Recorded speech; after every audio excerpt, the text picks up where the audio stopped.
It is May 22nd, 2024 at 6:30 p.m. We are in the lower level conference room of Town Hall. This is the Finance Subcommittee meeting. If you could all join me in the Pledge of Allegiance, please.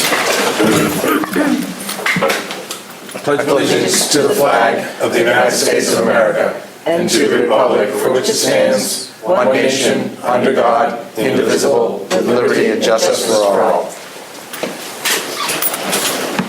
Next is the approval of the minutes. Make a motion that we approve the Finance Subcommittee minutes. Should I do them both together? No. May 7th, 2024. Second. I have a motion and a second. Is there any discussion? Seeing none, I will go to a vote. All those in favor say aye. Aye. Opposed? Abstaining? Motion carries 5-0. Make a motion that we approve the Finance Subcommittee minutes of May 8th, 2024. Second. I have a motion and a second. Is there any discussion? Seeing none, I will go to a vote. All those in favor say aye. Aye. Aye. Opposed? Abstaining?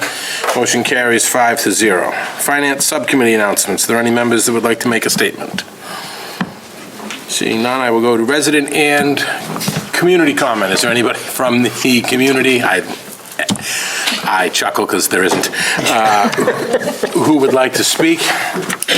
Seeing none, we will move on. We're going to go out of order here for 1 second and go to new business. Item A, Measure 2024-113. Mr. Borg.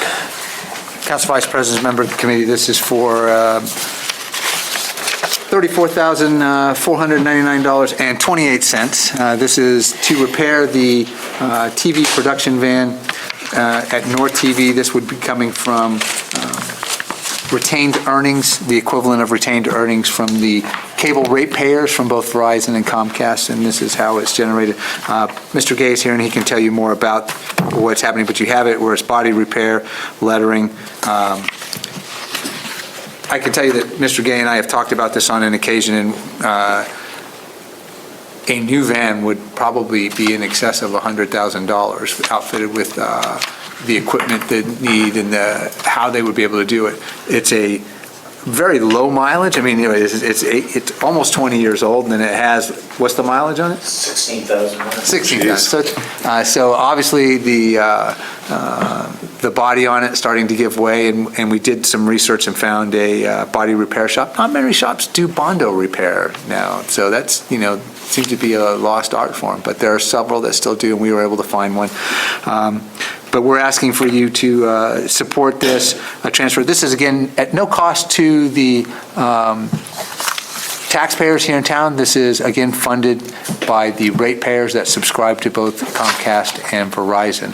And the retained earnings are the funds that are that remain after each year and accumulated to handle such projects as this. So we're asking for your approval of this $34,499.28 to repair the van.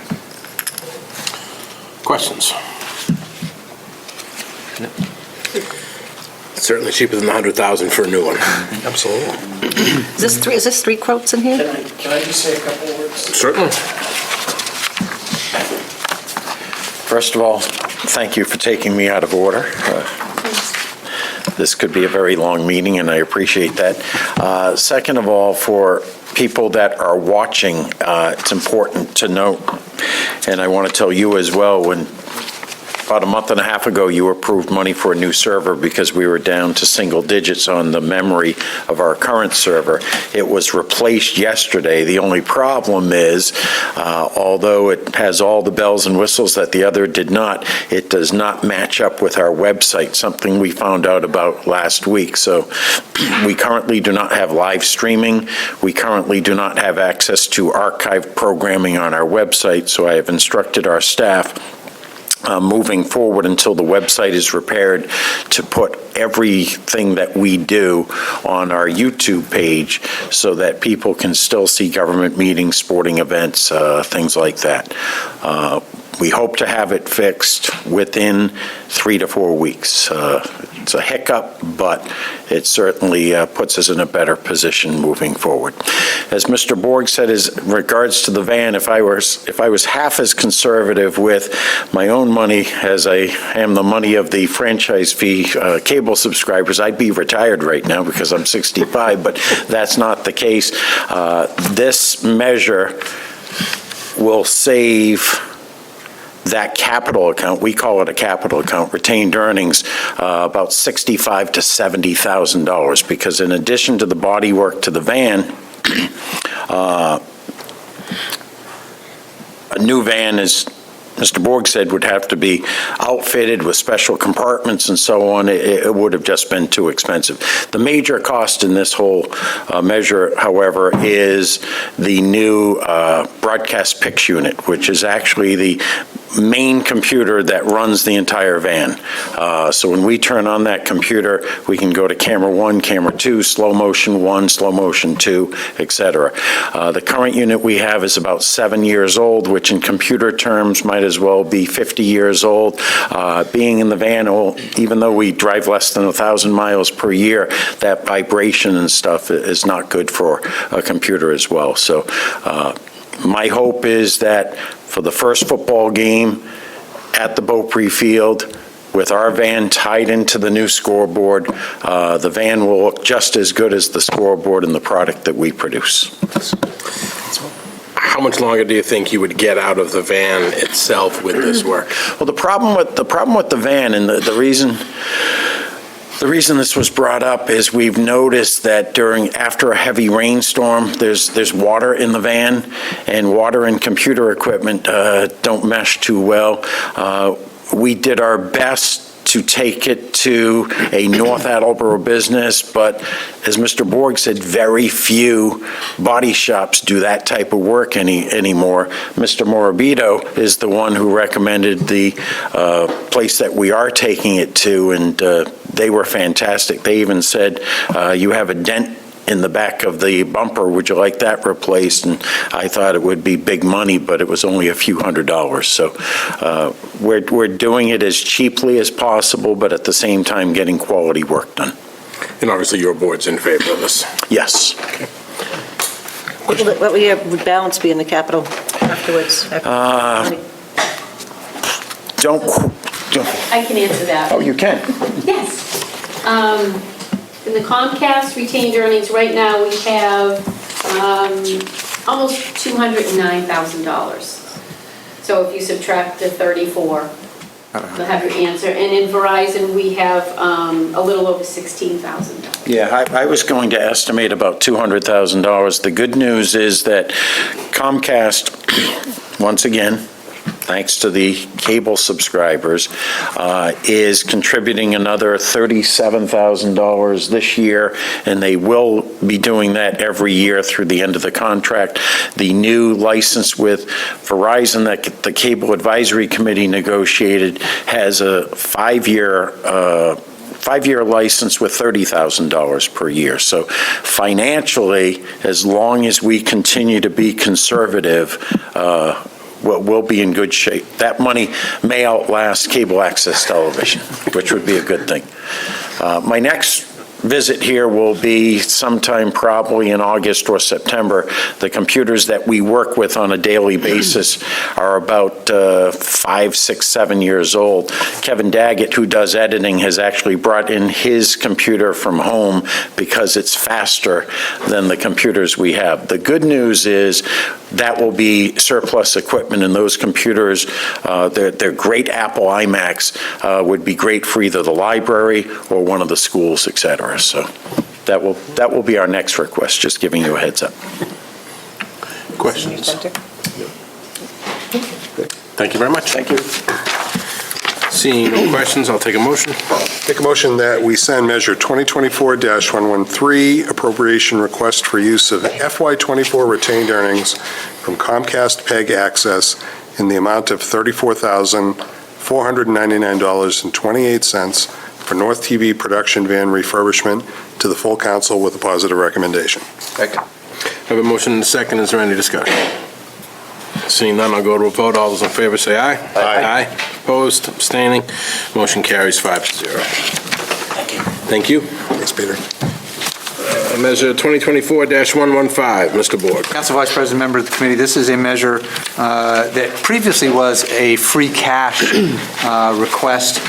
We had experienced, as you know, in this building, flooding. We had over 10,000 gallons of water that was extracted. We had more than a couple inches down here at the peak, and it lasted for a significant time. This was a result of the September 11th storm last year. And what we asked Linda to do, as we always did, is go back and find us additional opportunities within the current budget that we would be able to reallocate to cover this requirement. We were able to find $30,000 in the IT department, like the gift that keeps on giving, a server upgrade program that is complete and no longer has a requirement for this money. That would be able to fund all our requests here to pay for the new permanent tables, chairs, and accoutrements that would be in this room, including a whiteboard. So we do, when we do planning in different aspects. So again, thanks to Linda for this one. This is from existing budget, no impact on current operations or any of the other projects as this is complete. So we're asking you to support this measure at $30,000. We will receive insurance claim money for our loss. And Linda, that will fall to free cash in the next year. So it's like funds that came in, but it's outside the budget. So we'll receive that, and we haven't settled yet with the insurance companies. And we're still waiting to see if the president will sign off on the public assistance aspect of the emergency declaration. We were very pleased to see the individual and the business. But our claims would be excluded this time, and then solely on insurance. And FEMA would not cover any costs that insurance reimbursed. Insurance is the primary payer. FEMA assistance would follow after that if there were any other expenses. So at $30,000, we did our due diligence to shop around and find a very good deal. We did use MassCore, which is on the state bid list for the insurance, which also, if you're familiar with the Plainville Town Hall and the furniture, it's very similar design to that. Will be here in a horseshoe shape, very much like we've almost replicated here, but a little more rounded. And we had other quotes, and we were trying to work with other vendors, and the costs were in excess of $50,000 to $70,000 to get this type of furniture because it has to be made. So this is going to be made. MassCore utilizes the current prison system to do this.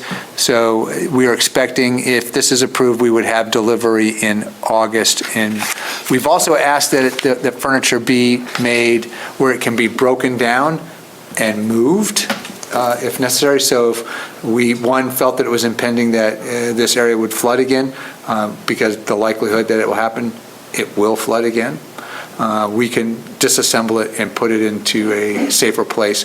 Or if we have another location that we establish council chambers, which is something that we're looking at right now, we would be able to move it to that location. So it's not going to be a fixed piece of an asset here in the basement glued to the floor or anything like that. So happy to answer any of your questions regarding this. Questions? Mr. Cameron. I do have one question, and that is, what was the source of the excess coming out of the IT server upgrades? What was the big savings that suddenly is? It was an approved project that they had before for a server upgrade. They got it at a better price. We also offloaded some of our server requirements into leased server ops, so we would avoid the necessary, repair and upgrade of all those. So in coordination with the IT department, we found $30,000 that was sitting idle, and we just moved it and made it not idle anymore. Okay. Other questions? The whiteboard, is that just a whiteboard that you write on with a dry erase marker? It's not a digital whiteboard? Not a smart board. It's a glass-based one. Okay. We did look at the ones that were similar, like that the school, Yep. Woodcock has. Might be in the future, but we went with just the glass one for right now. Just want to make sure anyone watching knows we're not going crazy with this. No, this is already expensive enough. Expensive so. enough, exactly. Following up on something Mr. Cameron mentioned, if we hadn't been looking when would we have noticed the extra funds sitting in the IT project? Recap, and we would have felt the free cash. Okay. So we're just a couple months ahead? Look, I just want to point out that what Linda does in the service that she provides, right, and it's, none of this is planned, right? But it's the scrutiny that we ask our department heads to undertake when they do procurement and projects. We start out with an estimate, with a good faith estimate, and then do our due diligence. And if there's areas that, one, or either it was going to accelerate and cost us more, we might have to take an appetite suppressant and come back and buy what fits our requirements. And if there was a cost savings associated with that, we look at and we take all the feedback that we receive from all the different committees that were before, but particularly this one, we looked at leasing options versus purchasing options when it came to it, what makes the best sense for the town to be able to do. And we're going back and reviewing all of these projects because free cash is funds that are available to us as long as it's certified and then we allocate it against a project. If they don't spend it, we're going to go back, and it's part of the tool we use to work with department heads to get them to move projects along too, so they don't sit on money for long periods of time. So I might add, at the end of the year, what I do is I go through and I ask department heads what projects I can close out. So there might be, $50 left in one or $200, anything voted from free cash, and that will close out and call for free cash. But sometimes when we look to spend free cash, I said, well, we already voted free cash, why don't we just use that instead? And that frees up the free cash we have in the present year to do something that maybe came up that we weren't expecting. Or, at the end of the year, if we can put it in a stabilization account or OPEB account or something like that. That's what I try to do. I think our goal is to be absolutely financial, prudent, and effective in our utilization of fundings. If a department needs a project and it's substantiated and there's a good need, I come before you and ask for that funding. I also, at the same time, ask Linda to go back and find existing funds, so this is not a new ask or taking away from a future capability or potential ask. If we can pay for it today versus tomorrow, a dollar spent today will potentially save us more dollars in the future, because I'm paying for, like, if we were buying a car today, next year it's going to be at an increased cost, right? So the more we can do and work that way, we are dedicated to, taking every effort. But also want our department heads to make sure that they're doing their due diligence and the appropriate work to get the money spent and move it along. I will never complain about coming in under budget. Any other questions, comments? We're going to hold off, but maybe we can talk a little later. Certainly. Hearing none, I will go to a motion. Make a motion that we send Measure 2024-0115, approval to repurpose funds that had been allocated for a server upgrade, IT, in the amount of $30,000 to purchase town council chambers furnishings, including a desk, table, podium, glass whiteboard, and other decor as amended to the full council with a positive recommendation. Second. I have a motion and a second. Is there any further discussion? Seeing none, I will go to a vote. All those in favor say aye. Aye. Opposed? Abstaining? Motion carries 5-0. Going back to the agenda. Item A, minor modifications to the FY25 budget previously presented and reviewed by the Finance Subcommittee. Mr. Borg.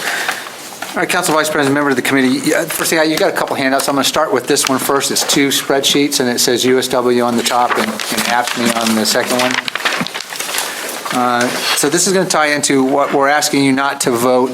4 of the measures that are before you tonight, and we'll ask for another meeting because we need more time. We entered into an opportunity negotiation with both USW and AFSCME to look at potentially increasing hours not only in the organization, but to kind of give back some of the hours that were cut previously years ago. For instance, our AFSCME are currently working full-time at 34 hours, right? We're going to ask to up that to 36, and our USW employees are currently working full-time at 37. We're going to ask to increase that to 38. Now, that's not without a cost, right? So what you see before you, and I'll go through this on the USW one, and you see by department, we have come to an agreement where we would increase from 37 to 38 hours and for those employees. And you see the impact on each department, and it comes to a total of $68,779.37. We have room in the budget. This would not change the underlying budget at $109 million and increase it any. We were able to make some strategic moves in health insurance and expanding some of our prescription drug programs that yielded some savings that we were, plus we had some stop loss. We were able to find money in a stop loss provider that came in far lower than the previous stop-loss provider. So that created some flexibility in the current budget to us to come back and have a discussion with these two unions, right? So the $68,779.37 would be in the general fund, right? And you will recall the long spreadsheet that you have in your books that has both the departments, and that's the expense report, and then the revenue report. We just need a couple days to go back and modify each of the munis spreadsheets and each of the lines in that spreadsheet on the expense report to reflect these new numbers for you to take into consideration. But I can tell you right now, at USW, it's $68,000 across all these departments. You see to the right of that, the enterprise costs, right, at $27,409.85. This is the cost to the enterprise funds and would be borne by the ratepayers, right? So that's not in the general fund, but it does impact the other three measures that I would ask you to vote for: solid waste, sewer, and water.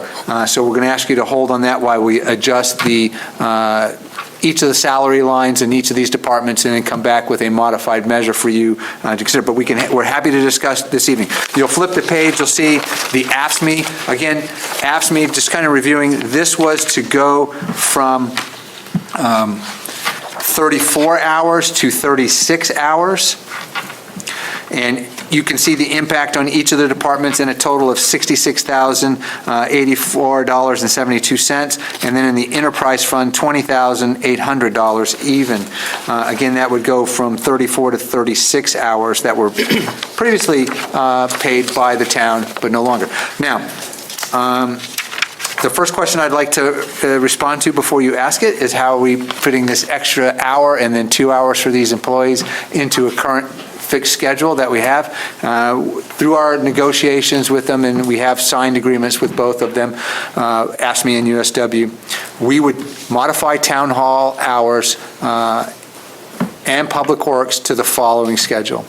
We would be Monday through Thursday, 8 to 4:30, right? That's a change in 1.5 hours less for that day. But Tuesday through Thursday, we would be 8 to 4:30, which would be a 1.5 hour increase over those days. So Monday, 8 to 4:30, which we're currently 8 to 6, right? So we would secure the building an hour and a half earlier, right? And still be available online through all the services that we provide online to all our residents and access in all the different ways. DPW has actually been operating on this schedule the entire time, right? Previously, their hours were always, and they worked within it. But now we'll have the consolidated and a majority of the town operating on an 8 to 4:30 schedule Monday through Thursday. Friday would still be a 8 to 12. So there was discussions on lunches and how we pay for lunches, and that impacted both AFSCME primarily on that. USW has a flexible lunch aspect in their contract that the town council previously approved under negotiations that I executed 2 years ago.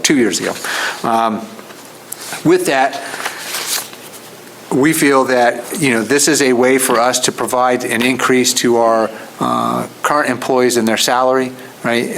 Outside of the bargaining unit, we'll have an increase of negotiated, contracted requirements. That's reflective in the current budget, but we just need to add these dollars back into the discussion.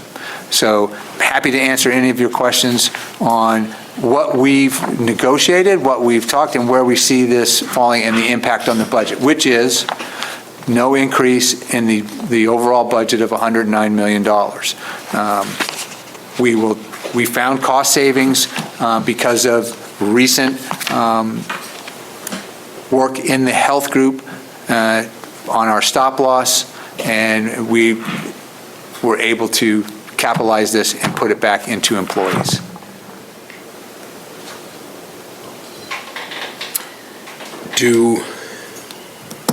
I'm not trying to be a jerk, I'm just asking the question. That's fine. Do they need more time to get their job done? We have more work for them to do, sir. Thank you. Questions? Mr. Cameron? I've got two.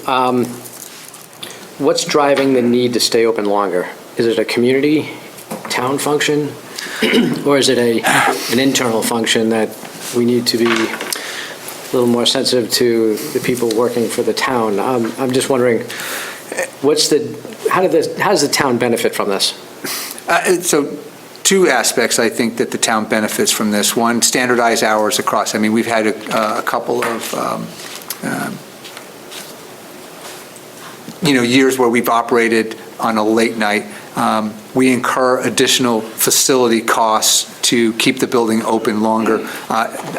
Don't ask me to put a dollar value on that, but there is a number that I'm sure that we could, put our new facilities director on and determine, because we're no longer heating and cooling the building to the degree that we do during regular hours of operation. So there's some savings in that aspect. But that's offset because we wanted to make sure, and I think it was more of a historical, cultural aspect, that there was always a long day at Town Hall to be open. What we have found is that, and we've monitored this, between 4 and 6 p.m., we have little to no activity whatsoever. A majority of the folks, there are some, I don't want to say that there aren't any, right? There are a number of people that come, that I see on Friday afternoon at 1 o'clock trying to come into Town Hall, and I tell them that we're closed at noon and that we'll be open first thing Monday morning. So we saw that aspect.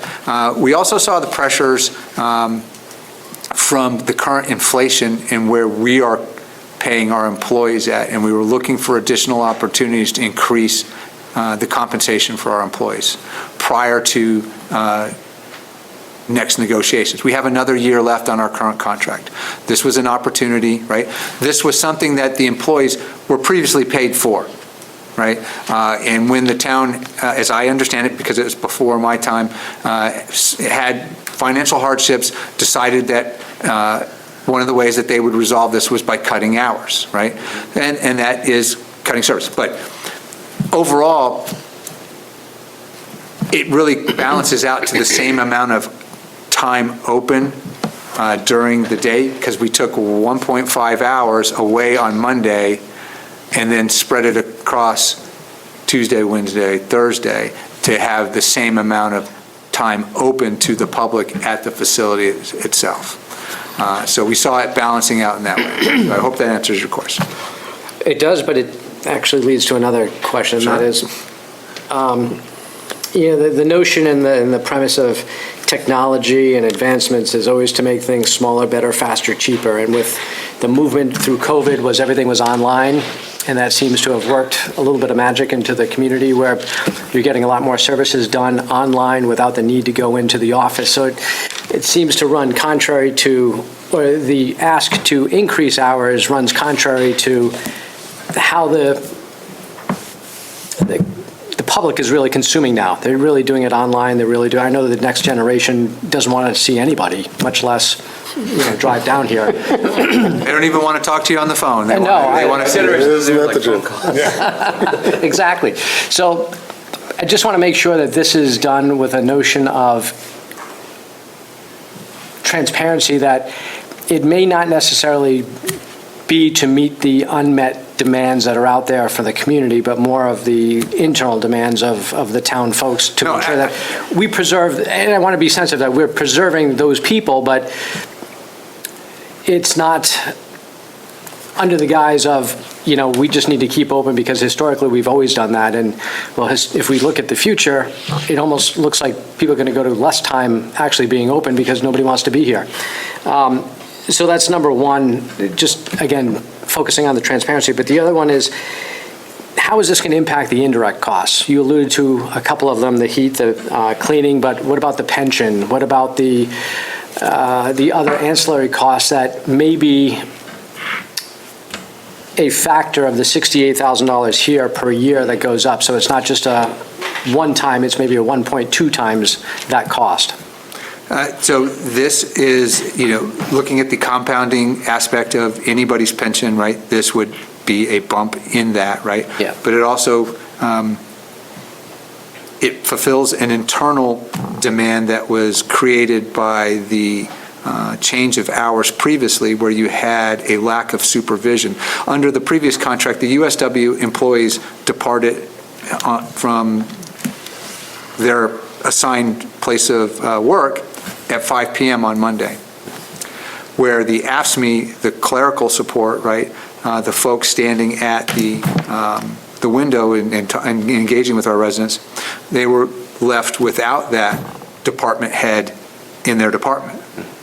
So it created by trying to meet the financial requirements and demands of a situation years ago, the solution created a gap in time of no management in place to be responsive to this proposal with these hours, and which was really the primary motivation for me pursuing this, was to ensure that management and other department clerical team could all be working together, right? And that supervision, and not that they need somebody looking over their shoulder, but if there comes in a technical question of that Mr. Sweet is maybe dealing with somebody else that their employees could handle, and USW, the other department heads would be able to respond. Now, Mr. Sweet's a bad example because he's not in the USW union in his particular department. But that person left on Monday at 5. Now they're here with this proposal till 4:30. I do agree with you. I think that work fundamentally is changing, right? And COVID did tell us that we could actually shut down and still function as the building. We could shut the building down but there was one person that was here every day during COVID that I can personally attest to because I know who that person was, right?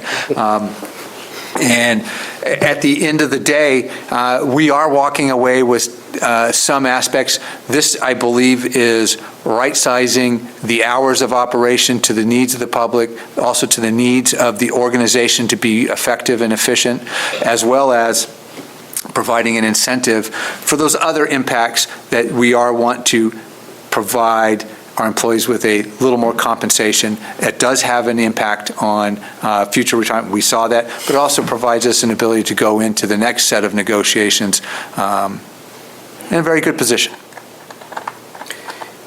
If I may,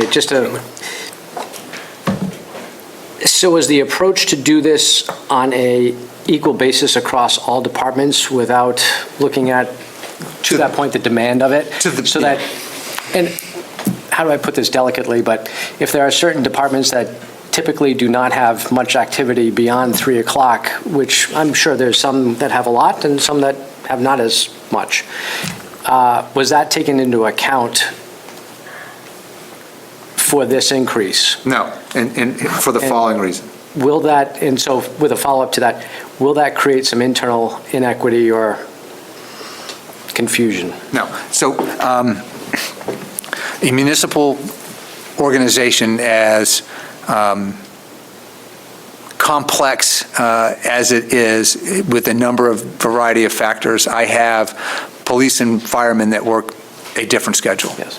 Right? They work far different. If you look at number of days worked for a police officer compared to a town hall worker, town hall employee will work far more days than the police officer will.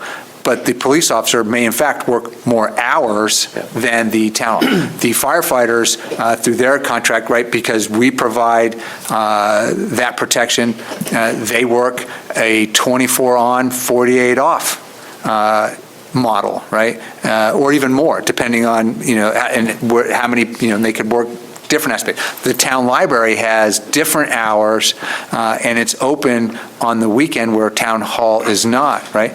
So what we did is we tried to standardize where we could possibly standardize among all the common elements, which was really the DPW front forward-facing aspect, which had really been operating on an 8 to 4 schedule already. So we're going to increase at DPW by 30 minutes the ability to engage and conduct transactions with them to the best of our ability of where we could make common things all common together and follow that. So the reason I said no to your question up front, because there is no shortage of work. I don't have an idle department that sits and says, we're all done at 3 o'clock today. That does not exist in municipal government, at least not in North Attleboro. It may exist somewhere else, right? And I will stand by all of our employees that they are fully engaged, right? And that I would tell you, my observation is there ain't enough hours in the day to get the job done that we need to do, right? So with that in mind, I would tell you what you're seeing for us is our attempt to control what we can control, standardize what we can standardize, and set and meet expectations with the public of the great service that we provide at a great value to the residents of North Attleboro. So. Good. Go ahead. What's your thought? So just from a structure point of view, would this be a permanent change until such time as it's before the council for another? Or I want to say yes. could this be an annual renewal policy? Such that it gets reviewed, at least, hey, it's an outlier type of thing, and does it make sense to continue it every year beyond the basic of what for the last 4 or 5 years under COVID has been a successful meeting of the demands of the community? So I get my response to that, Mr. Cameron, is this, is that one, I'm always open to review and have a discussion about any aspect of town operations that we do, be it how we build the budget, be it how we, respond to customer inquiries, big red 3-1, whatever it is. I do think that this will provide us a standard that I think would probably be in effect for a little while, but I understand that the dynamic of work is changing. We are currently rolling out at the non-bargaining, and look, there are only less than a handful of people that are non-bargaining in our current municipal organization, that we have a remote work policy that we're field testing right now on to get, how does it work? Are we able to do it? Do we have the IT infrastructure in place to be able to support folks to do that? And I want to thank this council, this committee, and our IT director, Keith Mueller, for the phone system that it took a while to get out, but we now have the ability that if an employee is working remotely at home, they can take their laptop, and thank you to COVID, we switched to all laptops, right? And then their phone rings on their laptop. So if you dial the 508-699-0100 number and that employee is at home, it rings on their laptop at home, and they can still have that engage and dialogue with, resident, vendor, Commonwealth, whoever it is, while being able to do it. So we're continually examining the work environment, but I want to emphasize, I work through collective bargaining agreements with, 7 unions on constructing that work environment and what it looks like and what the expectations are.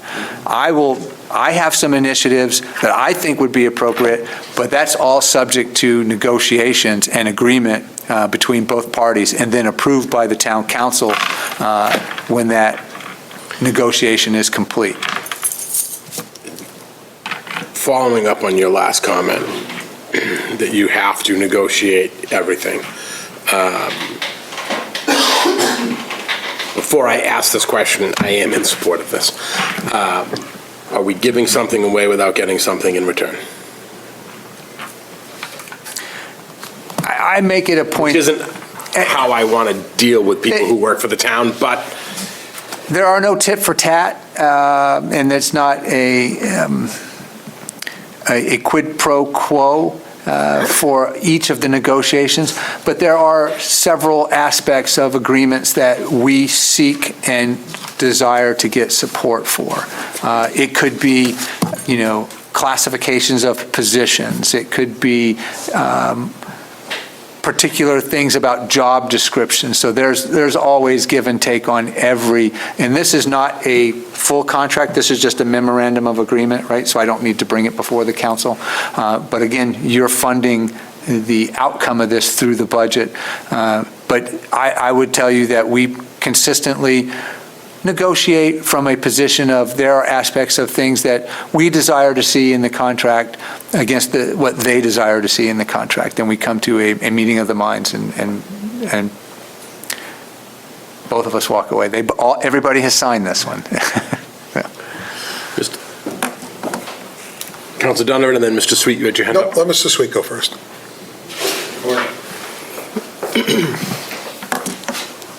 I'm sure Mr. Board can elaborate on this. In the philosophy of making North Attleboro the best place to work in the Commonwealth, it's difficult to attract people with 34 hours a week.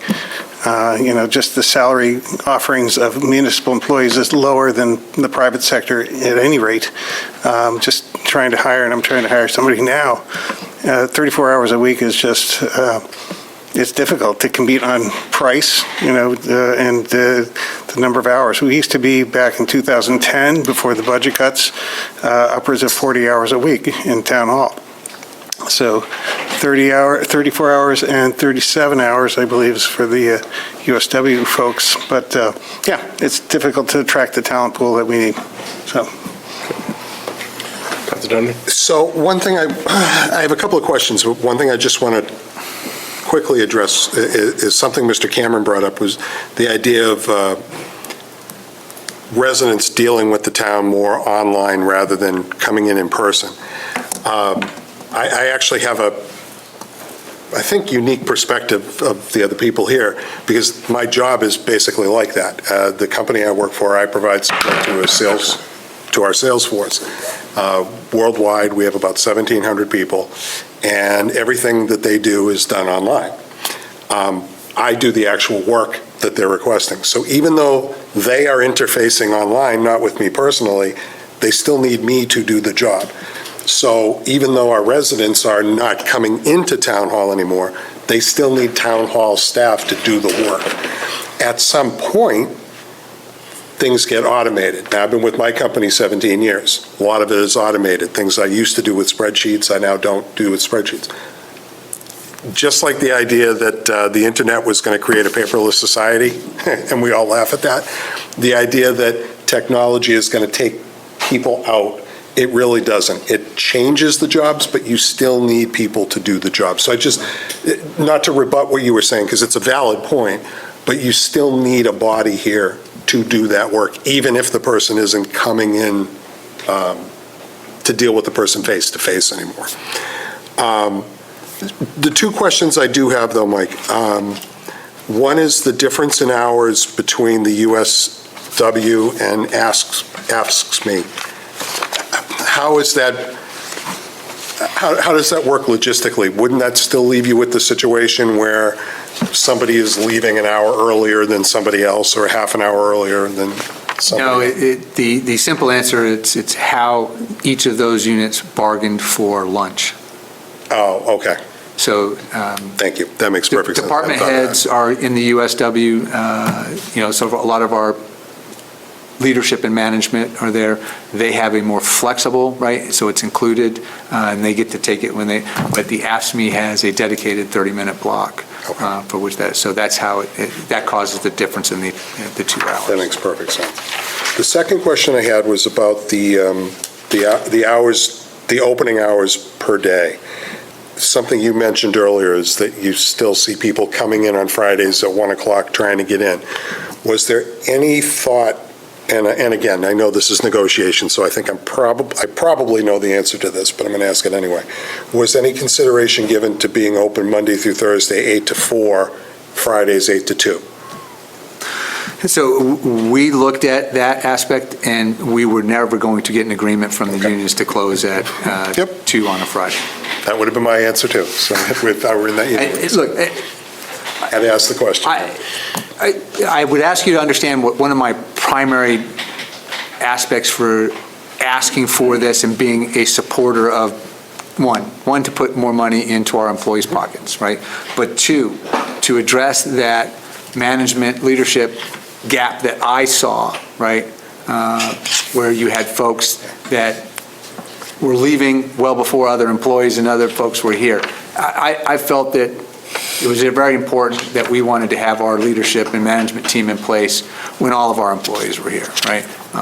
And that's just, I found that to be, because that's part of their job. So, and it's in their job description as such. Not that they weren't doing it. There were a number of them. I can tell you in the accountant's office, the USW worker stayed until 6 every Monday because her AFSCME support clerk was there. So found that, very commendable, but not something I was paying for. So I think what we did is we found a way to match everybody's schedules up, come back with a salary that was, or wages that were reduced previously, now being given back, to take and open up for an additional, small time on Tuesday through Thursday. But also, if we were not able to offer the services that we do online, I would not have presented this, right? And I do support coming back and reviewing this and saying, what's the impact and how we do this? Can it be better? Look, I'm always open to, if there's a better way to do it, let's figure it out and find out the best way to do it. So these changes will affect the 4 measures which we're not voting on by the munis salary line items. That is correct. And so you'll see where we've got to go back and take that amount on these spreadsheets and plug that back into salaries, right, into the munis, and then readjust the expense report that you have supporting that very first measure to make it all match. And again, we are only able to do this because of the very good savings we saw in the marketing of our stop-loss reinsurance for our health care, right? So we had a significant savings in that, and we were able to, one, give that back to the employees, right, and be able to do that. Thank you. Any other questions? I get you said you were doing 8 to 4:30 on Mondays. What was the schedule for Tuesday, Wednesday, and Thursday? 8 to 4:30. Oh, so that's all the one. The only change on Mondays is we were open till 6 Oh, okay. on Mondays, and then we closed at 4 Tuesday through Thursday, and then closed at 12. Fridays, no change, so. Right. So just consistent across the board.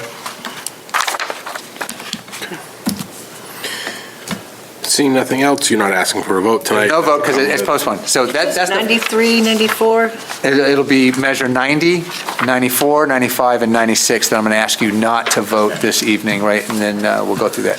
So part 2 of this, you'll have the following items in front of you.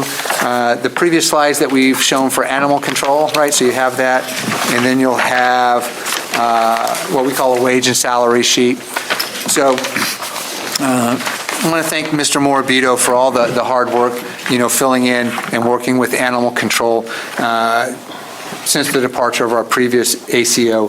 Again, thank you to the council for the support in bringing on Mr. Dubois as the new animal control officer. Hit the ground running, right? Tony and I had been working on a proposal to take a look at the animal control organization and how they were structured.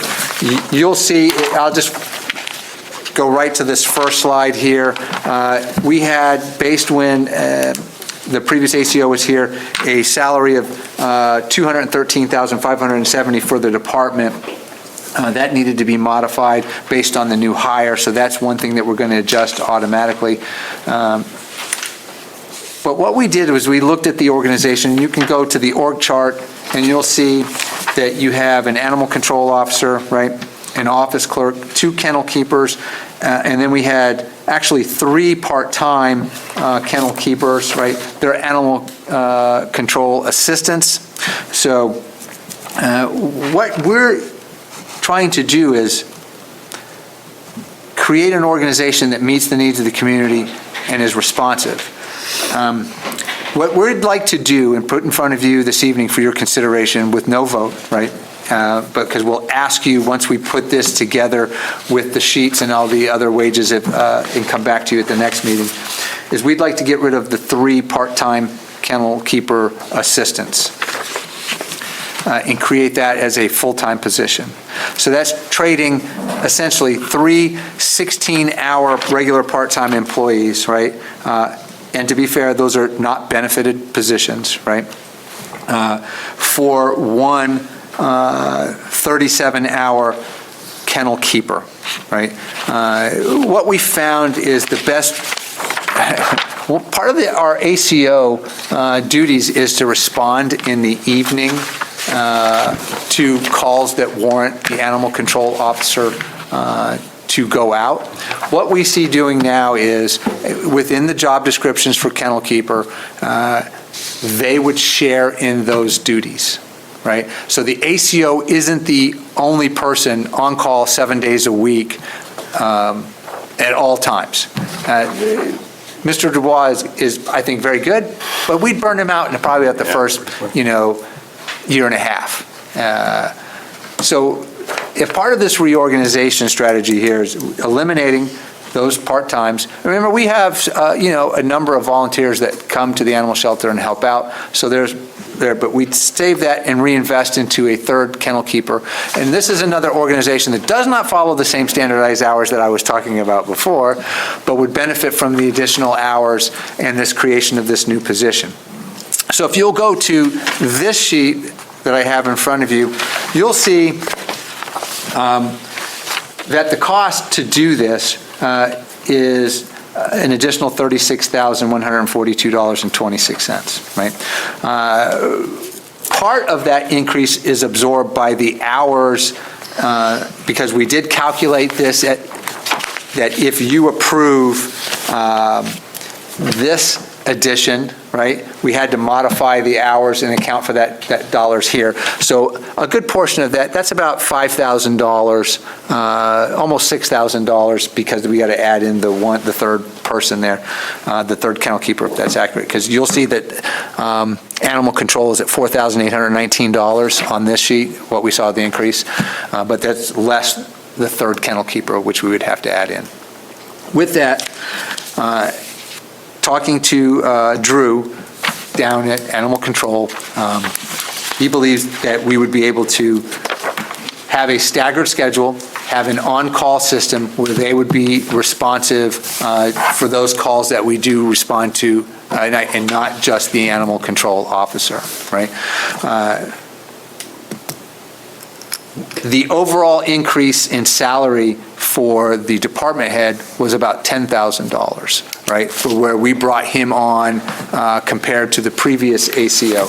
So that was $10,000 we were going to have to find in the budget that I already know where I'm going to get it from, and I'll come back once we solidify that. But we know that about $5,000 was coming from the money that we saved in healthcare with the wage increase. So I got about $15,000 to look for, a ballpark figure. Should this be able to find, good firm ground to stand on with the town council and move forward with. But what it does for the town and for the organization is the following. It, takes the 3 part-time positions, 1 which is vacant right now, but we do fund with the intent to fill. combine that into one person. It will cost the benefits, the fringe and benefits aspect of that. You would have to add that in. That's an additional employee. It would potentially, the union will come and pick that position up, so it will be a bargaining, it will fall into the USW position. Our kennel keepers, for whatever reason, ended up in USW, probably more akin, my personal opinion, to the laborers union, but really ended up in USW, and we have a category that they fall into there. But it would allow us the ability to spread those on-call aspects across 4 employees versus 1, and be responsive that way.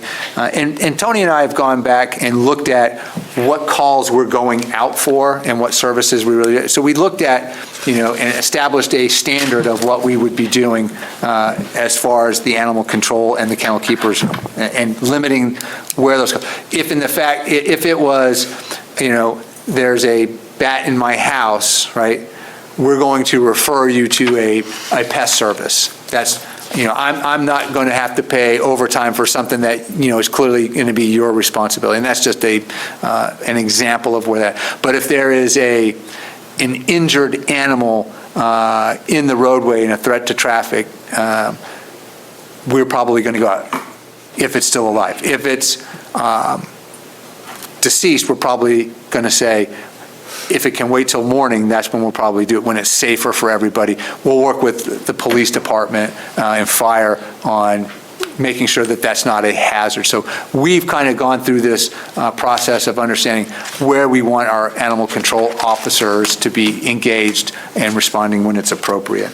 And most of all, it also provides stabilization at the shelter to provide a set schedule for these 4 employees, that includes the department head and the 3 kennel keepers, to be able to provide all of the services that we do. For adoptions, for coming down and looking at or potentially surrendering an animal and making sure that they're staffed. Previously, what would happen is the animal control officer would get a call, and we only had the 2 keepers that were present there, and then it would be left and shuttered with a sign, "Be back in an hour," and nobody there. This would allow us to be able to have coverage at all times and be able to be responsive while we're still doing our calls and response to the community. So we ask you to favorably consider this. It's not before you this evening for a vote, but I would love to take your feedback and answer your questions on this, and ask for your support to help make this the best animal control shelter in the Commonwealth, bar none. So we would have the department head, 3 full-time kennel keepers, and are we keeping the office assistant? The office assistant would stay, yes. And that's part-time? And that is part-time, a regular part-time at 20 hours. So that is a benefited position at 20 hours. So we're losing 3 non-benefited positions, saving some on the hours, but creating a new benefited position. That is correct. My rough, because I needed to hear from Drew, he's only been on for 3 days now. Our back of the napkin calculation is about $15,000, $16,000 that we would have to find in the budget to fund this. And I need time to work with Linda, Sherlock Linda over there, to figure out where this is going to be. But right now, I can tell you, I feel very confident this is achievable, and when we come back before you in our next meeting, we'll be ready, and we'll show you exactly where it's at. Questions? Councilor Donovan.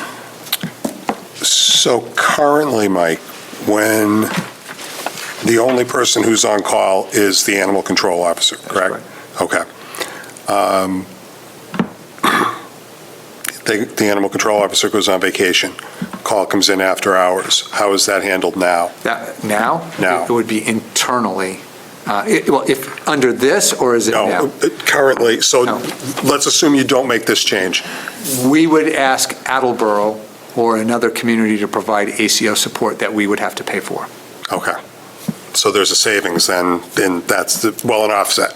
Yeah, so Okay. we had we paid for example, when the previous animal control officer would take her vacation time, we would come to an agreement with Attleboro, and they would also reach out to us when they did, but they had a couple more animal control officers than we did, so it wasn't that often. But we paid about $5,000. Tony, do you remember how much? It was about $5,000. But please don't hold me to the number. I was just But we did have to pay another community for that support. Okay. I just didn't know if it was something that, like, you'd send a police officer out to do it or something like that. So It depends on what the call is. See, that's so what we've come back and looked at is, where are we responding with the animal control officer and for what reason? If it's a threat to the public, right? If it's a potential rabies, Yep. yes, no issue, right? If it's, let's say, God forbid, and it happens, a deer gets hit, right? And it's 2 o'clock in the morning, probably just going to ask the police who are responding to that anyway to make sure that the carcass is safely off the side of the road, know the location, we'll pick it up first thing in the morning, and then dispose of it properly. If it's somebody's dog that's running wild, if it's loose, right, and it's potentially a threat and they need support and help, yes, right? If it's a dog bite, the number one reason I think where we would probably, the animal control officer, if there's a dog bite that needs to be investigated, we're probably going to go, let me restate that. We are going to respond to that, on that dog bite, to investigate, to make sure everything's okay and the vaccinations are up to date. And if there's a need for quarantines, that's put into place. thank you. Mr. Cameron? Just to give a sense of value to the town, what's the call volume of the AOC? Tony, can you respond to that? So ACO, I'm sorry. ACO, yeah. call volume during the day or after hours? I have to say that I wouldn't consider myself an expert in animal control, but I was down there for about 6 weeks, and I would say that there's constant calls. Okay. Some I guess of them, this would be just as it relates to the people that would be servicing out of this. So this is actually a point that I wanted to bring up, sir, because you said we're essentially taking 3 part-time, unbenefited employees and trading it for a single one. I think something you really need to consider is that the expectation for a full-time kennel keeper is completely different than a part-time animal control assistant, which is what they're called. A full-time kennel keeper does more than, typically you'd see the part-timers cleaning mostly the pens and that sort of thing. A full-timer can actually do responsible application of medicines. More animal care that we're talking about that would prevent having to bring back one of the full-timers, which is currently happening. And like Mike said, that they're doing these things and they're not being compensated necessarily. For example, we had a kitten, I know here comes the sob stories, who had an infected eye, and we had to bring our full-timer back twice during the day after hours to apply medicine so the kitten didn't lose her eye. That happens quite often with this particular staff, is that you've got certain ones that know how to do the medicine application and are responsible for that end up having to come back multiple times during the day. Why can't the part-time people be trained to do that? Is it just not in their job description? It's not in their job description. It's not in their job description, and they're usually not there enough time to really go into the medicinal rotation. Now, as far as call-outs during the day, I think you were asking that, sir, it's a continuous volume. Even though we've cut back in the evening times what we'd get called out for, during the day I saw there's people constantly on the road, whether it's a dead animal in the road, okay, that's a common one. It's a wounded wildlife that needs to be taken to one of the specialty rehab organizations that's around here. It's collecting up or investigating abandoned dogs in basements, that sort of thing. We all saw the cute little ducklings that fell into the grate that we had to rescue one after another. All 9 of them were reintroduced back into the wild. So this happens actually during the day, and it's continuous. And the whole time that's happening, the shelter itself needs to be cleaned, and all of the other things need to be taken care of. It has to stay open. And it has to stay open. Not necessarily. Well, it ends up closing, and what it is, that reduces the amount of adoptions that we can do.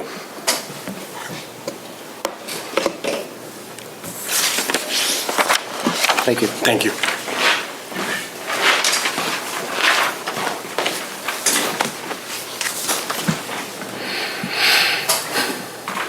I'm always wary of adding other benefited heads. But if there's no other way to do the staggered schedule and stay open, respond to calls, treat the animals, clean up after the animals, handle the adoptions. At some point, you just kind of out of other options other than adding a head.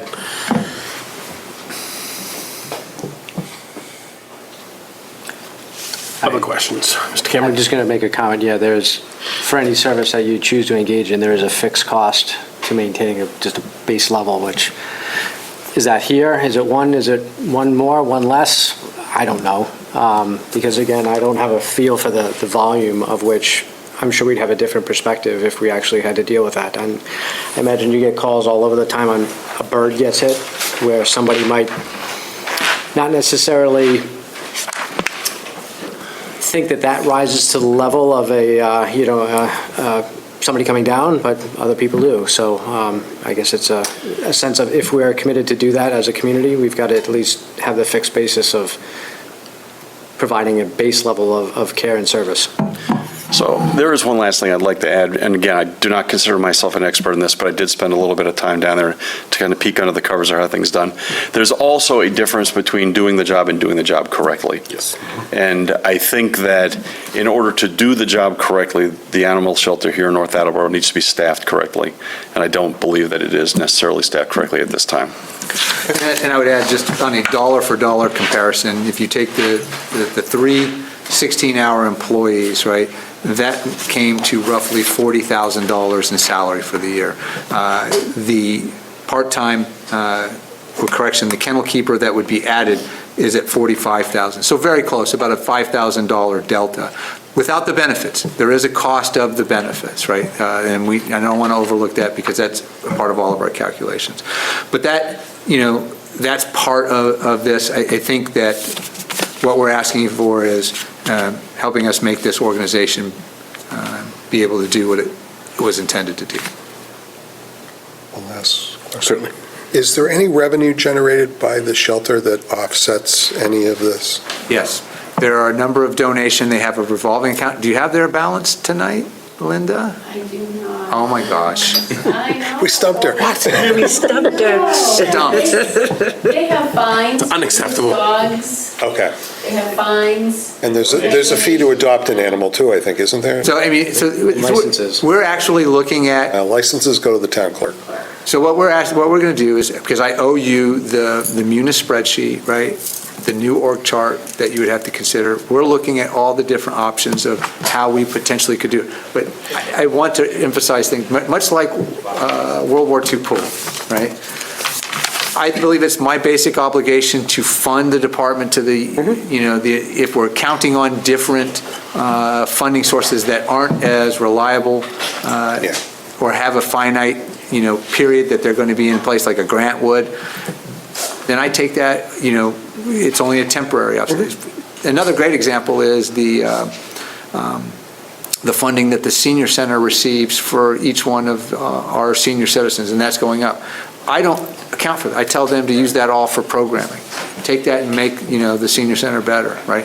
I'll fund your operations, right? You fund the programming. So, but we're going to look at it. We're going to dig real deep and look at where we could potentially save money in other aspects of the thing. But the original budget that we came was minus 2.7%, right, which had a decrease of 16.5% in the overall operating expenses, right? If we come back at $32,000 higher, it'll be a positive on the positive side, but it'll probably be more in line with what our other departments are looking at. And probably less than double digit, I would think, just rough order of magnitude eyeball based on that increase. Well, we ask our departments to do specific jobs, and we rely on them to have the expertise to do those jobs. And when they come to us and say, this is what we need to do the job you've asked us to do, I think it is incumbent on us to listen. And I think we are judged as a town, society, people by how we treat a couple different categories, the elderly, the young, and animals. So I don't want to get hung up on the $15,000 increase in the budget and adding one more head when that's going to help us complete the mission, which the Animal Control Office has to complete. And you know, we haven't had the easiest time hiring people. Part of that is we need to be responsive to their needs, both in terms of salaries, hours, and help. So I certainly don't want to handicap the new hire by saying no to him over what is, in the end, a very reasonable request to be able to provide more service to the town. We want the town to be customer service friendly. This is part of it. Any other questions, comments? Oh, she found it. Darn it. Stumped her for a couple of minutes anyway. I have, so wait a minute, I do have it. It's a small amount of money. Animal fees, we have a revenue projection of $500 for next fiscal year '25. And fines, we have a projection of about $400,000. But where we do collect money is in the donation account. I think we recently had about a $50,000 donation for somebody who passed. So we do get a good amount in donations. Okay? Thank you. Thank you. So what we were proposing is we'll bring this back to you at the next meeting with the Munis spreadsheets, the organization chart, the impact on the budget. And remember, this is not an increase in the total budget, right? We would have to absorb the cost in other areas, and I'll be able to identify where we saw the savings for that. Okay. Okay, so the next item that you have before you on this last aspect is the stipend strategy for our volunteer board, committee, and commission members, right? So this topic came back up very late, actually, in the budget process, right as we were getting ready to do the final budget, and we'd already kind of, look, but there is some flexibility in the budget as we do this. And I heard all the discussions, and I had an idea, and I wanted to present it. So I'd ask you to just, hear me out on this one and walk the walk with me on, and I think it's a good starting point. But I would also tell you, I don't think time is of the essence on this particular matter. I think it's an important issue, but I do actually think that we can have something and we can put it into place if it's something that the council wants to adopt as a potential proof of principle over this next year, and then incorporated into the budget as needed in FY26. So let me walk you through this. We'll go to the one. One, we looked at the importance of, and as this came up, and this has almost been an annual topic at budget in one way, shape, or another. But we wanted to, look at the importance of our board members, right? And they're all volunteers, right? They all volunteer and give of their time freely, right? But we're also faced with the challenge of retaining these board members for the different number of reasons, right? Scheduling, work conflicts, life conflicts. Some have been very long-term. I know Mr. Donahue is here tonight. He served as a board, committee, and commission member for a very long time and is still active and serves, but serves on one of our elected boards. But we saw stipends as a potential solution, right? And these are by no means a very large, heavy burden or requirement for the town, but it's a modest stipend that we're going to walk through, right? But we wanted to figure out, as we juggle this, where are the right places to land, right? So coming up with this strategy, we wanted to help retain dedicated volunteers, right? But we also wanted to improve the overall governance and effectiveness. So we wanted to tie that to it as well. So here's what we kind of came up with, right? One, we have, and I'm going to talk about only appointed boards, and I'm not going to talk to subcommittees. Okay? So this is appointed boards only. So the ones that I ask him come before the town council, the cultural council, the board of health, and not the electeds, right? This does not impact that. I think that's a different discussion for a different reason and another opportunity or that engagement with the council, right? But I would just want to point out some of the key decisions, right? That number's about 95 active volunteers today with our boards, and I'll show you, I have a list in here you can take a look at. But what you'll also see is they make some of the most critical decisions here in town like the Zoning Board of Appeals currently has a 40B project in front of it, right? The Conservation Commission has also got that same 40B and looking at their responsibilities in front of it. You have the Planning Board that talks about how our town will grow and develop, right? These are all unpaid folks at this time, right? We were fortunate enough to have some very qualified people. I mean, I brought in a couple of folks that have, some very impressive backgrounds and degrees in a lot of this. So we wanted to make sure that we were still meeting that. So if you go to, let's go to the stipend detail slide and just jump right to that one. We'll get right to the heart of it. What I'm proposing is that a $50 a meeting fee be set, right, for all of the appointed board members, right? I'm saying at this point, right, but I'm open to this, that they're only paid for the meetings that they attend, right?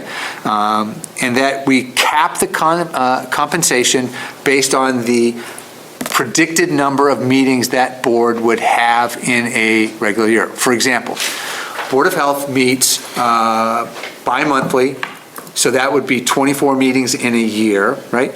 And if at $50 a meeting, that comes to for an individual member, $1,200 that they would receive as a stipend as a 1099 vendor, okay?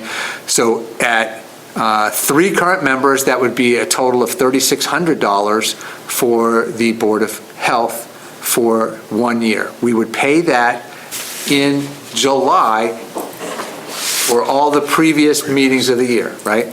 Now, I would cap it at $3,600 because sometimes a board, and I'm not saying they're going to do this just to have meetings to get another $50, because I don't think that would be worth it.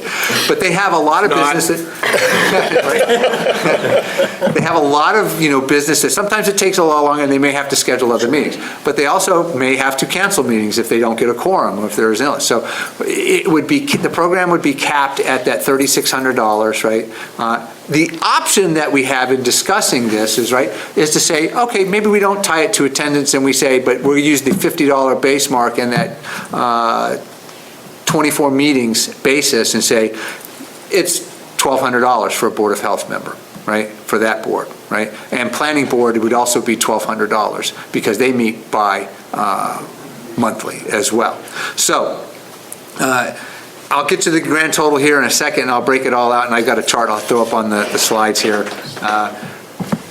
But I also wanted to make sure that when we recorded the attendance, and it would ask that the chairs put that in the minutes, right? And then provide an annual report back to me, right? These are the appointed boards, of, hey, just recap all the major topics and things that you discussed. We would include this in the annual report anyway, right? We'll look at any of the major issues, and if there was particularly anybody that, because look, if we have some board members that don't routinely go, right? On some of the larger boards that have a better, easier time making quorum. But if you had that happen on Board of Health that only has 3 members, if you lose 2 people for whatever reason, you don't have a meeting, right? So you like the quorum. So what we are proposing is this, and let's just get right to the bottom of the line. I'll go show you the sheet, and it should be the last slide in your packet, right? And I'll bring that up on the board as well. So I started off with the Board of Assessors, who meets weekly, right? But there are some weeks that they don't meet: Christmas, New Year's, Thanksgiving, other reasons. So we pegged it at 48. They have 3 members. $7,200 would be the total, so it would be $2,400 for them. You can see each of the boards: Assessors, Health, Library Trustees, Veterans, Cable Advisory, Charter Review, Conservation Commission, Commission on Disabilities, Council on Aging, Cultural Council, Historical Licensing, right? Municipal Building Committee, Planning Board, Town Forest Committee, and ZBA. There are a couple that were not included in there. For example, the Retirement Board. Retirement Board is already compensated by the Retirement Board. They receive a payment from them. The Housing Authority, that's just an appointment by me, not necessarily that I have, that they're a board that works directly with the town. They work in the town through the state, but so it's only appointed. So we eliminated that from. And again, I did not look at elected boards, and I did not look at, I can't remember what I was in. Subcommittees. Subcommittees, that's correct. Thank you. Why? Subcommittees I don't appoint, and they're not confirmed by me. It's something that you could add in there, I wouldn't be opposed to it. The elected boards,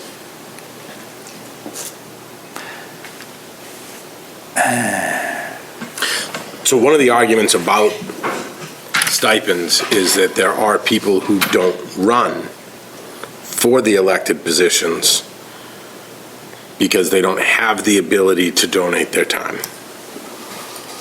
And are we missing out on their viewpoint and input because of that? I'm not saying that I completely accept that argument, but it's been made by more than one person over a number of years. And when you look at what the elected boards do you want to be missing out on people who don't have the ability to donate their time? So I guess I'm a little surprised that that wasn't in here, because that was the whole basis of the ask, was to increase the ability of certain people in town to be able to run for elected office. The flip side of that is you're choosing to run for elected office, you know what you're getting into when you do this. Subcommittees of the council, they are not elected. Some of them did not ask to do this, but they've been asked to help, and they've said yes. I know that we can't touch stipends for us, but is it at all possible to address stipends for subcommittee members? Council Vice President. Or is that outside the charter? No, I think the charter is silent on it, and it only speaks directly to the councilors. Okay. Right, so if, for example, Mr. Cameron, right, is there a compensation for him here? Potentially. I'm saying, yeah, if you want to have that conversation, I think we can, and we can do this. And to go back to my initial comment, I don't think time is of the essence, because what I would propose is that we start the discussion, that we have a basis to look into FY25 to put into, but it's not in the budget. Right now, I don't have $71,400, not including electeds and not including subcommittees, right, which we could add in there, and that would probably put you closer to about $100,000. The previous stipend reimbursement was less than $50,000 and didn't include all boards. Right. So, I mean, there were some that were, some that weren't, right? What I try to do is come at it from a perspective of, okay, I pegged a meeting, and what was the modest amount of money that we could provide that would not insult anybody, but potentially cover the cost of a babysitter, if that was, one of the things. Because I looked at a whole bunch of different things. I actually looked at, could we potentially offer health care as an option for some of these folks? That was an option. That was far more expensive than the $71,000, right? I don't like that option. We could, I talked about the banquet idea, right? I know, I got a lot of feedback from people that said, thank you, but no. I can feed myself. So we did I looked at, different amounts, some boards not. I settled here, one, to start the discussion and say that, yes, I think we can do stipends if it's something the council wants to support, right? I have no issue rolling up electeds. That's not in my purview per se, but I would think that working through town council that we could establish that. And the subcommittees for sure are, appointed through the council president. Could we do that? Absolutely. The way I'm proposing that we fund this, okay, is not in the budget, but through the salary reserve at the end of, so when you go and look at, when we get to May 22nd, 2025, a year from now, we're all sitting here, I'm going to tell you, here's how much I think is going to be left in salary reserve, because that's a number I can forecast through 30 June, and we would be able to pay this. Now, traditionally, we have not used the salary reserve to a great extent. And Mr. Cameron's pointed that out on a number of occasions. And I did lower it this year from $350,000 to $200,000. But this does pay for retirement, if we have a retirement or a departure, and we owe vacation time that's not able. But remember, I go to Sherlock Linda to find all of those funds and be able to pay it within the budget. So salary reserve doesn't get touched unless it's an absolute necessity. So I think there's room. The other option is that there will be free cash in FY25. Not my preferred option, but much like snow, right? There's an event, but I'm asking this first year to be considered as a proof of principle, right? That we look at it and say, let's figure out where the stipends and what we're going to pay, right? Based on a 2-hour meeting, except for these, that comes about $25 an hour. That's, if I can interject there, is that reasonable? What is reasonable? The equivalent of $25 an hour. When I'm just looking in comparison to what we just discussed on the animal control, that's a part-time rate.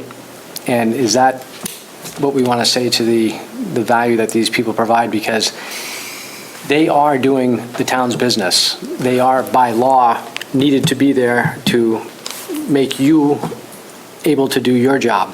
And if it weren't there, nothing could get done. So I'm just looking at that from a point of, was this looked at from a point of, this is what we need, this is what we want, versus what can we afford? Because I don't think those two work together. When you start looking at something, you go back to the animal control of, hey, this is what we want, but this is all we can afford, and it is such a degradation of the service that you do provide and the image and the goodwill that you're presenting. And I think that might be not as constructive as it could be. What would you suggest? I'm sorry? What would you suggest? Well, first of all, let me respond to the question. I'd like to respond. And the first thing I would say is, the hourly rate of the wetland scientist that serves on the Conservation Commission is more than $25 an hour. Mm-hmm. As is, I would imagine, everybody's here in their own professional rankings. But currently today, they receive nothing. It is what we could potentially afford in the budget, while, and understanding, saying modest in its approach, and valuing the time of the individuals who are serving in these positions. I am not going to be able to, compensate at, $125 an hour for a senior project executive for the oversight on the municipal school building committee at their rate. Well, I guess the question to that would be, should you? Because I think my proposal has answered that question. Cheap things aren't good.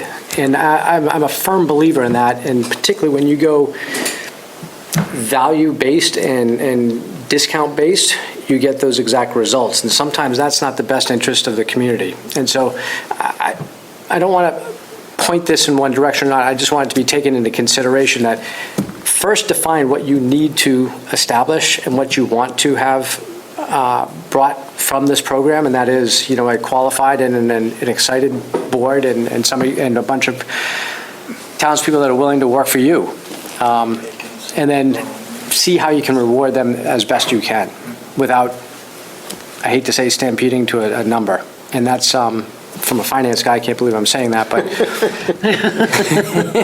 usually that's a bad result by having a budget already and then spreading it what I'm thin. offering is what could the budget be able to effectively absorb, right? And as a first consideration, right? And this came in so late that I think it has to exist, if it's going to exist, outside the current budget, right? And be financed or supported with a line item that potentially doesn't get used, or with free cash, as I said. But then, most importantly, it's a departure point of the discussion that we were asked. We had a resident that came in and said, here's what they got before. And I would ask, why were they paid what they were paid before? And nobody had a response to that. No, but I will go back to an earlier discussion on the USW. I think you brought up the point of, hey, there are people here that are working beyond the hours, and we feel obligated to pay them.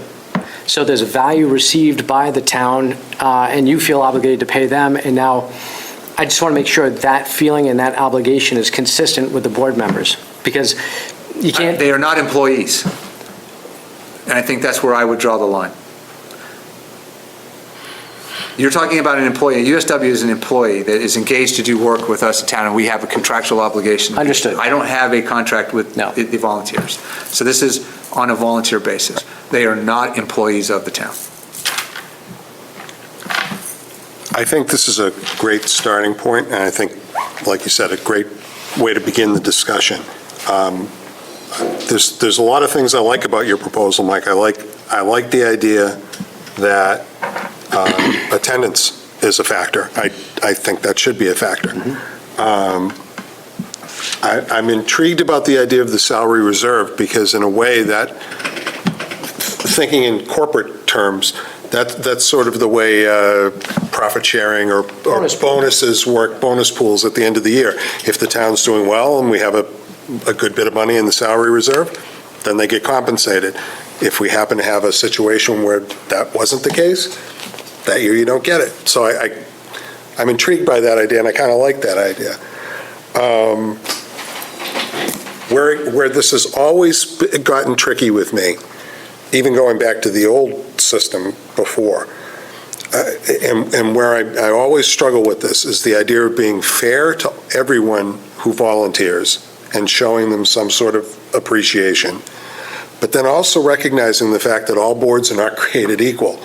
And there are certain boards that do a lot of heavy lifting, in some cases not just required by the charter, but also by Mass General Law, for example, the Conservation Commission. Then there are other boards that, while they do important work, don't do work comparable to other boards. And you know, I'm not going to point any out, but I think we all can look at the list and see that. I mean, there are boards on here that don't lift as heavy as others. So maybe, how do you square that? I'm not quite sure, and I've always struggled with this. As far as the subcommittee question goes, I really think that, again, for a whole bunch of reasons, subcommittees should be considered a subset of the council. If the council can't get stipends, council subcommittees don't get stipends either. No offense. No. But I really think you're getting into a real gray area there if the council president is appointing members to a subcommittee and then we're giving those members stipends. Yeah. That to me is real iffy. Another board that's on the list, and I'm going to go against what I was just saying about pointing out a specific board, but one board on the list that I do have a bit of a reservation on is the licensing board, because they're all town employees. They're not resident volunteer. They can be, though. They can, but they're not. They're all volunteers, though. Okay. That's the one that I get a little. They're already being paid by the town during the day. They're already being paid by the town, but you're right. Yeah. There's nothing to say that a town employee couldn't ask to be appointed to the planning board. Anyway, I'm thinking out loud here right now, but. And I think that's what this is the discussion, right? We're spitballing a little bit, but at least we have something that. One of the things is you asked us to look into this, and we kicked it back to you and said, you do it. And I think you did a great job, by the way. All I got is a starting point. How about I ask everybody to send comments to me. Yeah. And I will condense them without leaving any out, just condense them, send them to you. I'm and we happy to can- bring it back. And we can revisit this, as you said, it's not time sensitive. We can revisit this. I made a whole bunch of scribbly notes that I'm not going to be able to read later. But I think that's probably the best way to handle this instead of going back and forth now where we are looking at this. I want to give everybody a chance to look at it. Digest You know, try to get their thoughts in order. And then try to have a more productive spitballing session when we don't have 20 budget measures to vote on. And Council Vice President, I would say, again, just reinforce, right? I do think that this is something that, if you adopt at least one concept of the presentation, that folks would get paid next July. Yes. If that's a basis that we can all adopt and say, all right, we're going to work with that, if we're going to adopt it, that's when we would do it. We have between now and next June to figure it all out, right? Which is the projection month, right? Yes. Yeah, so that way we would, and I don't want to say this is, because there is no rush to failure. Yep. Right? And if it's worth doing right and dedicating, the time to make sure that what we're presenting. I'm kind of a fan of the salary reserve aspect of it, right? That's a good spot. Right? And going along, and that was kind of the thought, if we're doing well, but I would always be conscious of that as I come forward, because I really lean on the finance team, right, to not impact our budget lines and make the best value. Because I go back to what Mr. Cameron said to me, 3 years ago? No idle money, right? And I hook, line, and sinker, I bought that one. Sold it a couple more times myself. That's what I would like. I would appreciate it, because I do think this is a good starting point. It's a great story, but If there's one more point I can bring up too, and that is, I think in looking at this, you also have to look at it from a sense of what is your actual realization rate on that? Because I know, let's just play the example of subcommittees did receive a stipend. I would feel compelled to donate that back, of which that would not show up as a line item expense or a cash outlay. So those people that truly believe in donating will donate, and therefore you get that altruistic approach towards it, which I don't think that number represents the true magnitude of, that is probably a very high level of estimation on the number, so. And we did have a number of previous folks that did donate that. Yep. all right. That's it on the adjustments. All right. Item B. It's all right, we already did C and D. Item B, we are holding subsection I. So we'll go to measure 2024-091. Okay, Council Vice President, members of the committee, this is for the OPEB. Yes. Right, so, and we're going to ask you to vote based on the presentation that we've had. Our current contribution right now is $400,000 from the general fund, and that was a line item in the budget. $167,884 to the water enterprise, $185,705 to the sewer enterprise, $52,121 to the solid waste enterprise fund. I just want to add that we are going back and looking at our OPEB contributions, and I'm going to work with Mr. Sweet on ensuring that we're on track. Because we have some indications that some of these enterprise funds are close or at fully funded based on the number of employees that we have and retirees. So there could be next year modifications, but it's our commitment to it. But this is the number we're asking for based on this. So this is our OPEB contribution in measure 091.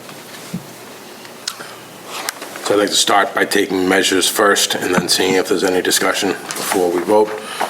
So I will take a measure. Yeah. I'll take a motion. When I make the motion, am I just reading the measure description? Yes. Okay, thank you. Please. I make a motion that we send measure 2024-091, FY 2025 OPEB funding to the full council with a positive recommendation. Second. It's going to be a long night. I have a motion and a second. Is there any discussion? Seeing none, I will go to a vote. All those in favor say aye. Aye. Opposed, abstaining, motion carries 5-0. Measure 2024-092. This is the quinquennial evaluation. We put $60,000 a year to pay for our every 5-year reval through the assessor's office. Current balance is, let's see if Linda's got that one. Oh, okay, all right. I tried. You can find it if you... $60,000 is we're asking that we've contributed every year. Make a motion that we send Measure 2024-092, FY 2025 quinquennial evaluation funding to the full council with a positive recommendation. Second. I have a motion and a second. Is there any discussion? Seeing none, I'll go to a vote. All those in favor say aye. Aye. Opposed, abstaining, motion carries 5-0. Measure 2024-093. Council Vice President, as a part of the budget, we transfer each year the operating expenses for the first 20 firefighters and paramedics in our, that comes to this year $2,095,260. And then that's a revenue, will show up as a revenue on Measure 90 when you see it on the revenue sheet. That's it's a one-for-one transfer. Make a motion that we submit Measure 2024-093, FY 2025 ambulance receipts reserved for appropriation transfer to the full council with a positive recommendation. Second. I have a motion and a second. Is there any discussion? Seeing none, I'll go to a vote. All those in favor say aye. Aye. Opposed, abstaining, motion carries 5-0. We are taking the next 3 off for tonight.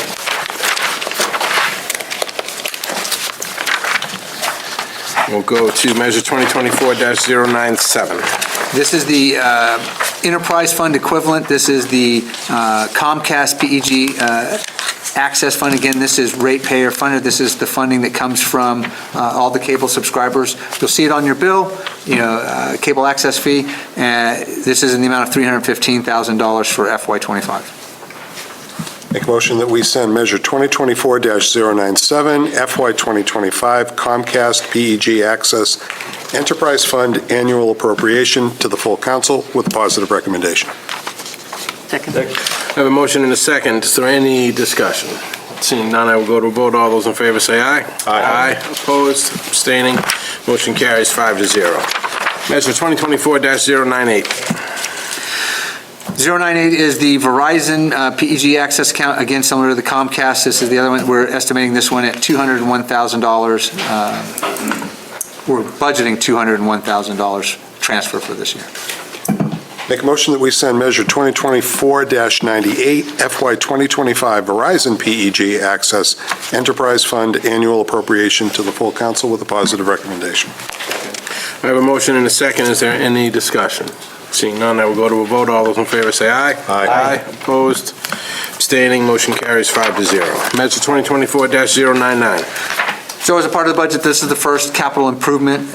This is for general fund borrowing. This one is amended. What we've amended from previously is you see the language down at the bottom where it says "and for the payment cost." That was in consultation with town legal, the town attorney for this borrowing.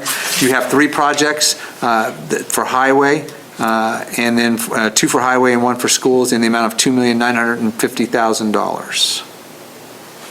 Make a motion that we send Measure 2024-099, FY 2025 General Fund Capital Improvement Plan for borrowing as amended to the full council with a positive recommendation. Second. I have a motion and a second. Is there any further discussion? Seeing none, I will go to a vote. All those in favor say aye. Aye. Opposed, abstaining, motion carries 5-0. Measure 2024-100. Council Vice President, this is the General Government Capital Improvement Plan for FY24 free cash. Again, so let me state that this is 24 free cash. This is cash that we still have on hand that was certified the last October, November time period. We have modified this because we removed 2 projects, one from this, the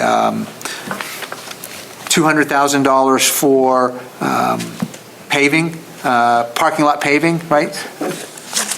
That was removed. We were able to put that in the borrowing aspect of this.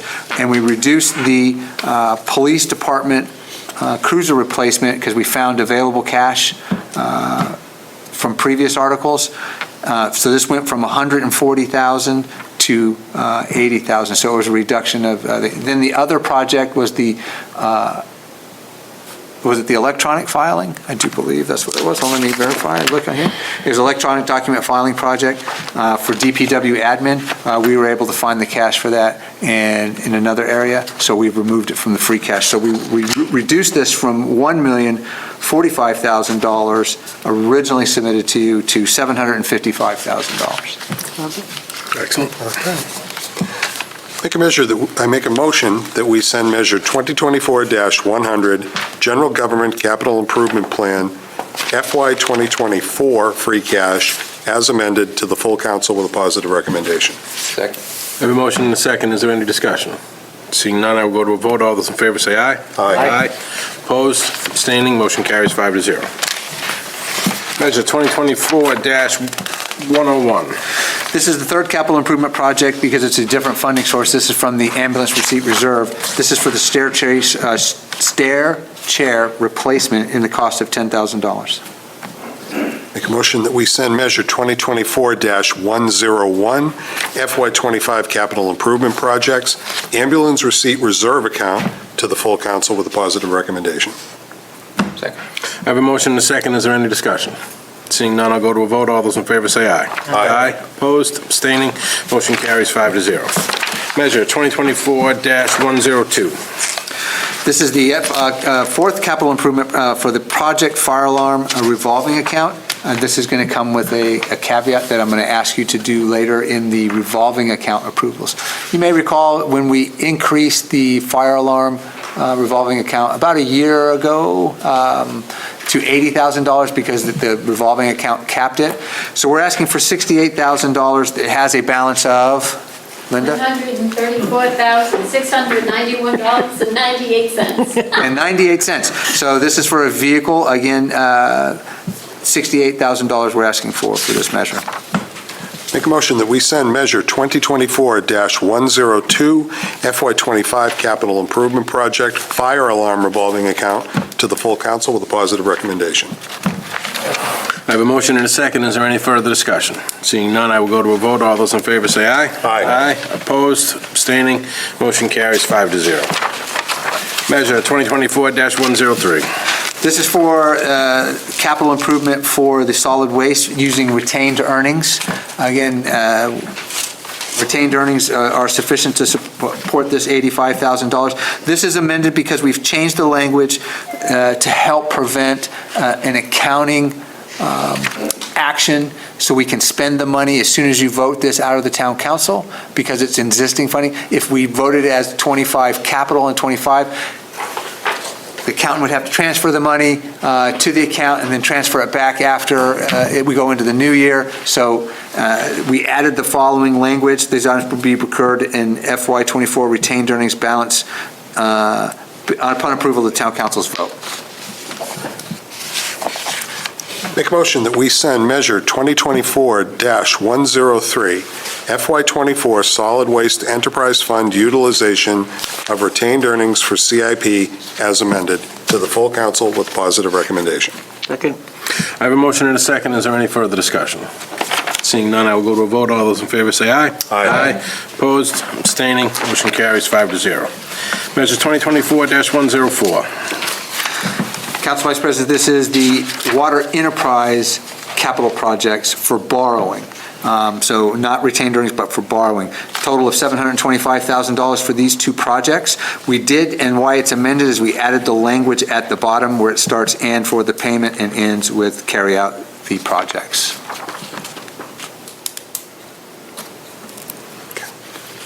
Make a motion that we send Measure 2024-104, FY 2025 Water Enterprise Capital Projects for borrowing as amended, to the full council with positive recommendation. Second. I have a motion and a second. Is there any further discussion?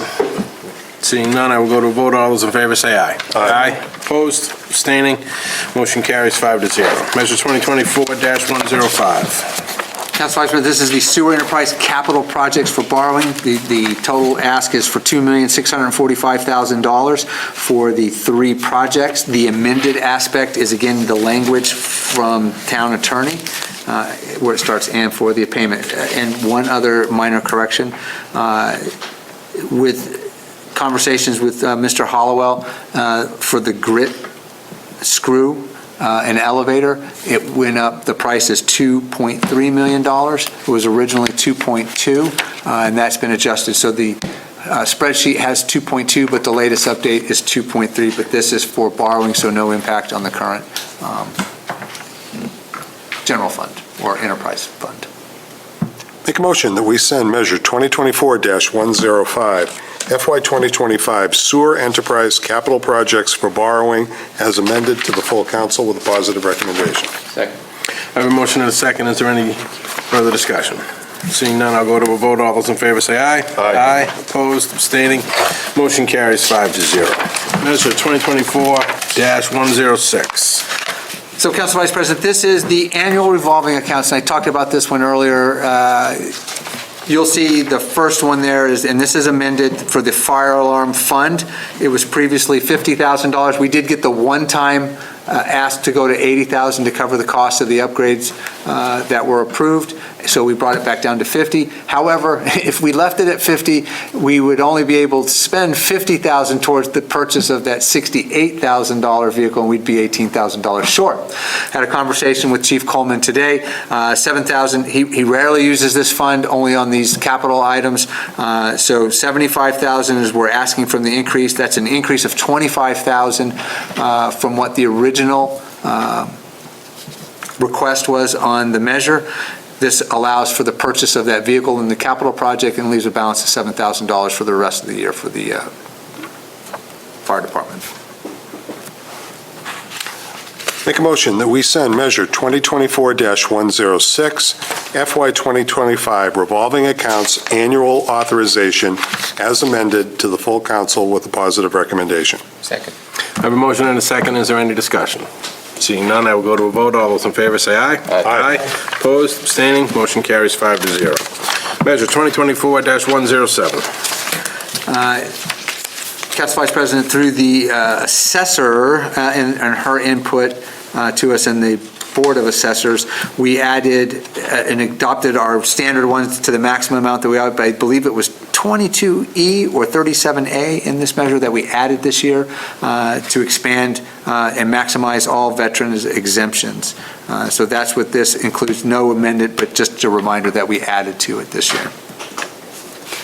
Make a motion that we send Measure 2024-107, FY 2025 Additional Real Estate Property Tax Exemption of 100% to the full council with positive recommendation. Second. I have a motion and a second. Is there any discussion? Seeing none, I'll go to a vote. All those in favor say aye. Aye. Opposed, abstaining, motion carries 5-0. Measure 2024-018. This is the annual maximum dollar amount for the town manager for line item transfer. Not requesting any change or upgrade. $20,000 is sufficient and has worked well in the past year. Make a motion that we send Measure 2024-108, establish a maximum dollar amount of $20,000.00 for town manager line item transfers for FY 2025 to the full council with positive recommendation. Second. I have a motion and a second. Is there any discussion? Seeing none, I will go to a vote. All those in favor say aye. Aye. Opposed, abstaining, motion carries 5-0. For anyone who is watching a finance subcommittee meeting for the first time and watched us rip through those budget meetings without so much as a peep, we have gone over every single one of those measures, every single line item, and every single project in detail at previous meetings. The only reason that we don't vote after doing that is because we wait until after the public hearing so we can take the public input into account with our votes, and we had nobody appear at our public hearing. We will still meet again to vote on 4 other budget measures, including the full general fund appropriations. You still have time to get your comments into us, and then the full council will take our recommendations into consideration when the full council votes on the whole budget on 10 June. 10 June. I've reached the end of our agenda. I will take a motion. Make a motion to adjourn. Second. I have a motion and a second. All those in favor say aye. Motion carried. Anyone opposed, abstaining? Motion carries 5-0. We are adjourned at 8:25. Thank you very much.